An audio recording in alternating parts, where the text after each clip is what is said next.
नमस्कार, आपण पाहत आहात सह्याद्री न्यूज, आवाज महाराष्ट्राचा। 2024 ला झालेल्या या विधानसभेच्या निवडणुकीच्या निकालानंतर तुमच्या सर्वांच्या लक्षात असं आलं असेल की सर्व महाराष्ट्रामध्येच ईव्हीएम संदर्भात लोकांच्या मनामध्ये शंका निर्माण होण्यासारखी परिस्थिती निर्माण झालेली आहे। खानापूरच नाही तर मी संपूर्ण जर तुम्ही बघितलं असेल महाराष्ट्रातल्या अनेक मतदारसंघामध्ये आकड्यामध्ये असणाऱ्या तफावत एखाद्या बूथला जेवढे मतदान झाले त्याच्यापेक्षा जास्त उमेदवारांना मतं मिळालेत। काही ठिकाणी उमेदवारांचे हक्काचे मतदान असताना सुद्धा काही उमेदवारांना त्या बूथवर 0-0 मतदान मिळाले।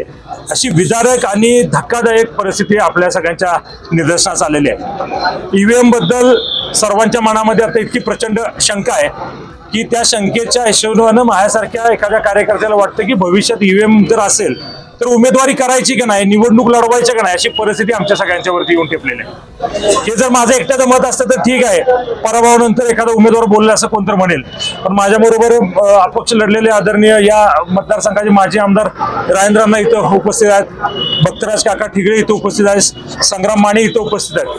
परवा दिवशी संभाजी पाटील यांनी पण आपल्या सगळ्यांना निवेदन दिलं। त्यांनी या सगळ्यांचंच आमच्या सगळ्यांचं असं म्हणणं आहे की ज्या भागामध्ये आम्हाला पोटेन्शियल आहे किंवा ज्या भागामध्ये आम्हाला चांगलं मतदान होते त्या भागामध्ये सुद्धा अत्यंत कमी प्रमाणात काही ठिकाणी 0 मतदान होण्यासारखी परिस्थिती आलेली आहे।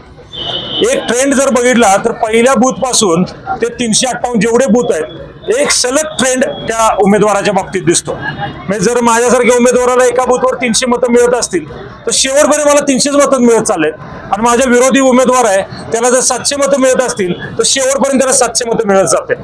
असा कुठला ट्रेंड असू शकतो, अशी काय सुप्त लाट असू शकते किंवा काय, याचा प्रश्न आम्हाला पडतो। या मतदारसंघात आम्ही सगळेच मंडळी गेली 10-20 वर्ष अण्णांसारखे जवळजवळ 30-35 वर्ष राजकारणामध्ये सक्रिय असणारी मंडळी, सर्वांच्या सुखदुःखात जाणं, अडीअडचणी सोडवणं, लोकांच्या लोकभावनेप्रमाणे काम करणारी सगळी मंडळी आहेत। असं असताना सुद्धा आज आमच्यासारख्या उमेदवारांच्या वरती इतका मोठं आमचा संशय येतोय की आमचंच मत आम्हाला पडलंय की नाही अशी म्हणण्यासारखी परिस्थिती या निमित्ताने। विरोधक म्हणतात लाडकी बहिणीचा परिणाम आहे, आपल्या मतदारसंघात 42,000 फक्त लाडकी बहिणीचे फॉर्म काय तर मंजूर आहे। ह्या आपल्या खानापूर विधानसभा मतदारसंघात सरासरी 71-72% मतदान झालं तर 28,000, त्याच्यामध्ये माझ्यासारख्याला 30% मतदान मिळालं, त्या लाडक्या बहिणीच्या 30%ने मला मतदान केलं असलं तर मग विरोधकाला 78,000 मतं लीड पडायची काहीच परिस्थिती नाही ना। मग जर लाडक्या बहिणींच्या मतावरती तुम्ही ईव्हीएमचा घोटाळा जर झाकणार असाल तर ह्याचा पण आम्ही निषेध करतो। आम्ही आमच्या पद्धतीनं लोकशाही मार्गानं ह्याच्या विरोधात आवाज उठवायचा प्रयत्न करतोय। आम्हाला माहिती आहे त्याच्या मर्यादा आहेत, 100% मर्यादा आहेत, कारण हा मोठा स्कॅम आहे। हा काही एका खानापूर विधानसभा मतदारसंघात घडलेला नाहीये, ठिकाणी हा घडलेला आहे, स्कॅम आहे। तिकडे तिकडे जनावर बरोबर आहे, पण एक तुम्हाला सांगतो, हे जे तुमचं वागणं आहे हे सत्ताधारी लोकांचं, याचा परिणाम फार वाईट होणार आहे। भविष्य काळामध्ये या देशात लोकशाही शिल्लक राहते, परिस्थिती होईल, चांगले लोक या राजकारणावर अलिप्त राहतील, नवीन लोक मतदानाला येणार नाहीत। आहे या लोकांनी आता म्हणजे माझ्या मते बंद करून टाकावं का परिस्थिती निर्माण होईल, आणि ज्याप्रमाणे श्रीलंका बांगलादेश अराजकता माजली तशी परिस्थिती 2-5 वर्षात या महाराष्ट्रात आल्याशिवाय राहणार नाही, किंबहुना देशात आल्याशिवाय राहणार नाही अशी परिस्थिती आहे। त्याचा सगळ्यांनी जाणीवपूर्वक विचार सगळ्यांनी केला पाहिजे। सत्ता येते सत्ता जाते, जय पराजय हा राजकारणाचा तो विभाजक घडत। योग्य चांगल्या पद्धतीने जर निवडणूक झाली असती, त्याच्यात पराभव झाला असता तर आज इथे यायची आम्हाला वेळ सुद्धा आली नसती। पण जे बघितलं हे सगळं फिक्स झालेलं आहे, काही ठराविक लोकांना निवडून आणण्यासाठी झालेली प्रक्रिया आहे, म्हणजे होण्यासारखी परिस्थिती या सगळ्यातून आहे। तरी पण न थकता न थांबता सेवा करण्याचं व्रत जे आम्ही अंगीकारलं ते 100% आम्ही पुढे नेऊ। पण ईव्हीएम वरती काहीतरी विचार झाला पाहिजे, किंबहुना ईव्हीएम हटवून मतदान जे बॅलेट पेपरवरती होतं त्या पद्धतीचं मतदान झालं पाहिजे, ही आमची आग्रही मागणी आहे। ती मागणी नोंदवण्याच्या निमित्तानं आज आम्ही निवेदन दिलं। तहसीलदारांच्या मर्यादा आहेत, त्यांच्या फक्त पोस्टमनचं काम आहे, पण किंबहुना उभा करण्याच्या निमित्तानं नक्की आम्ही कार्यरत राहू असा शब्द या निमित्तानं मी देतोय। माझ्याकडून 100% लोकसेवा घडेल, समाजसेवा घडेल. मी अविरत काम करणारा कार्यकर्ता आहे. मला पराजयाची भीती नाही. पण असंच होत राहिलं तर एक दिवस मात्र नक्की माझ्यासारख्याला सुद्धा विचार करायला लागेल, अशी परिस्थिती या निमित्तानं होते.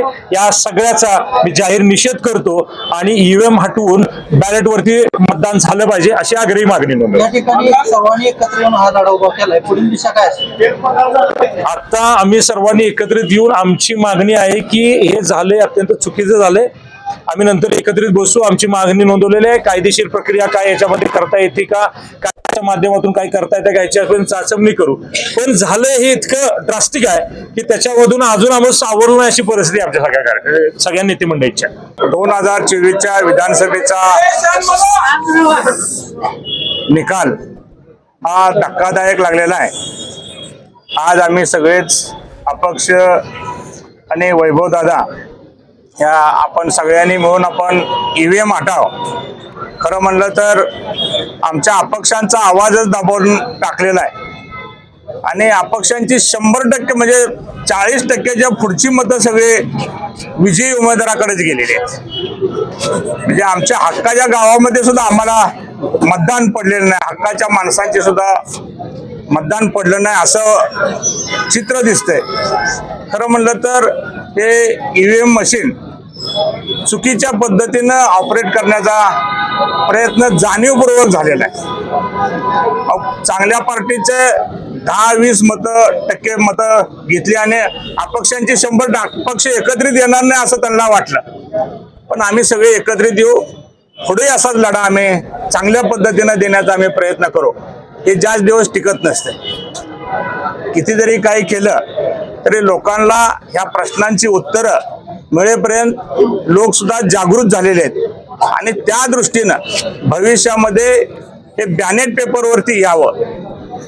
जे त्यांना जे काउंटिंगला जे अधिकारी असतात त्यांचं मानधन वाढवावं आणि त्यांना जास्ती वेळ काम करायला संधी द्यावी. तिथं 2 दिवसानं निकाल लागू देत, 3 दिवसानं निकाल लागू देत.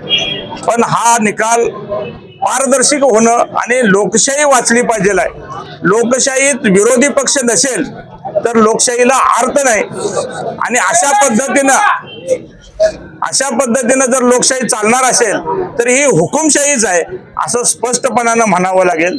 आणि त्या दृष्टीनं हा आजचा लढा आहे आणि आम्ही शेवटपर्यंत असं लढू. आम्ही मध्ये आधी थांबणारी माणसं नाही. आम्ही जनसेवेचं वृत्त कंकण हातामध्ये बांधलेलं आहे, ते शेवटपर्यंत आम्ही निभावू एवढंच ह्या निमित्तानं सांगेन आणि एकत्रित येण्याच्या दृष्टीने सुद्धा आम्ही प्रयत्न करू. सर्वांना जय शिवराय, जय भीम. आता जी काय विधानसभेची निवडणूक झाली, या निवडणुकीमध्ये जो काही निकाल आला हा सर्वांना धक्का देणारा निकाल आहे. आमच्या आटपडीची परिस्थिती पाहता, पूर्ण मतदारसंघाची परिस्थिती पाहता, खरं जर म्हणलं तर जनतेच्या माध्यमातून, जनतेच्या तोंडातून कोण निवडून आला असेल किंवा जनतेच्या तोंडामध्ये कुणाचं नाव असेल तर ते म्हणजे वैभवदादा. मी खरं सांगतो, मी तुमच्या विरोधात थांबलो जनतेच्या मनामधलं मी सांगतोय. हे जनतेच्या तोंडामधून जो शब्द आला तो शब्द मी सांगतोय. मी काय इथं थापा मारायला आलो नाही, परंतु खरं तर या झालेल्या विधानसभेच्या निवडणुकीमध्ये निवडून येणारे उमेदवार हे वैभव पाटीलच आहे. परंतु एक बारकं पोर असतं, ते पोरग काय करतं, आपला हट्ट पूर्ण करण्यासाठी पाय असं झगडतं आणि रडतं, मला आमदार व्हायचंय, मला आमदार व्हायचंय. असं रडून झालेला आमदार हा जनतेचा आमदार नाही. बरोबर आहे का? हा जनतेचा आमदार नाही.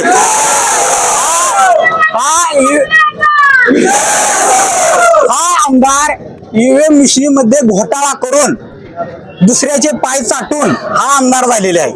त्यांचं वैयक्तिक अस्तित्व असं काही नाही. आज तागायत आपण बघतोय की या मतदारसंघामध्ये जेवढे पण आतापर्यंत आमदार झाले, बरोबर आहे, त्यांचं लीड आपण बघितलं तर 26,000 पर्यंत आहे. परंतु 78,000 लीड असं काय काम केले?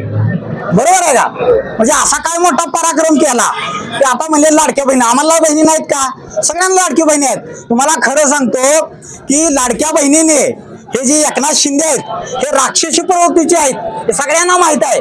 त्यामुळे त्या लाडक्या बहिणीने त्या राक्षसाला चांगलं ओळखलेलं आहे. हा राक्षस निवडणुकीपुरतं आपल्याला गोडगोड बोलतोय, परंतु निवडणूक झाल्यानंतर जे ह्या महिलांचे जे काही बलात्कार होत आहेत, महिलांना अत्याचार होतोय, हे अत्याचार रोखण्यासाठी हा राक्षस पुढे येत नाही. त्यामुळे माझ्या लाडक्या बहिणींनी ह्या राक्षसाला मतदान टाकलेलं नाही. हे अजून मी तुम्हाला सांगतो, हा सगळा ईव्हीएम मध्ये झालेला सगळा घोटाळा आहे. आपण बघतोय की एखादी बिल्डिंग बांधायची असेल, आपण बघतोय की गवंडी काम करायचं असेल तर त्याला मिस्त्रीच लागतो, कलर काम करायचं असेल तर त्याला पेंटर लागतो. परंतु हे निवडणूक आयोग ज्या पद्धतीने मिश्रीमध्ये त्यांना काय करणार आहे मला सांगा, बरोबर आहे का? त्यासाठी त्याला शास्त्रज्ञ पाहिजे, टेक्निकल नॉलेज पाहिजे. तरी सुद्धा हे निवडणूक आयोग म्हणते की मिश्रीमध्ये घोटाळाच होत नाही. बरोबर आहे का? मिशनमध्ये सिद्ध करून दाखवा. मग ज्यांनी ईव्हीएम मशीन तयार केली त्यांना आणा ना तुम्ही. ते स्वतः म्हणते की बाबा ईव्हीएम मशीन हॅक होऊ शकते, घोटाळा होऊ शकतो, मग तुम्ही का मान्य करत? आज न्यायालयापासून जे निवडणूक आयोग असेल हे सगळे अधिकारी हे भाजपने पाळलेली सगळी टगी आहेत, हे भाजपच्या इशाऱ्यावरती चालतात. त्यामुळे जे भाजप सांगेल तेच हे करणार, भाजपच्या पुढे यांना जाता येत नाही.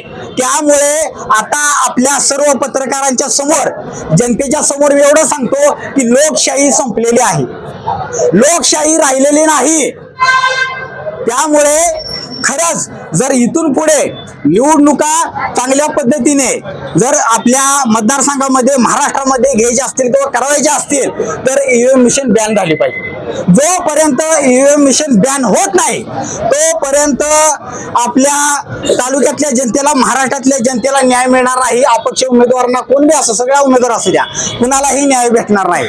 त्यामुळे मी या सरकारला एवढं सांगतो, जर ईव्हीएम मशीन तुम्ही बॅन केलं नाही तर प्रत्येक बूथ वरती इथून पुढे मिशन फुटलेली दिसेल, प्रत्येक बूथ वरती मिशन फुटलेली दिसेल. त्यामुळे एवढं मी या ठिकाणी बोलतो. जय श्री राम.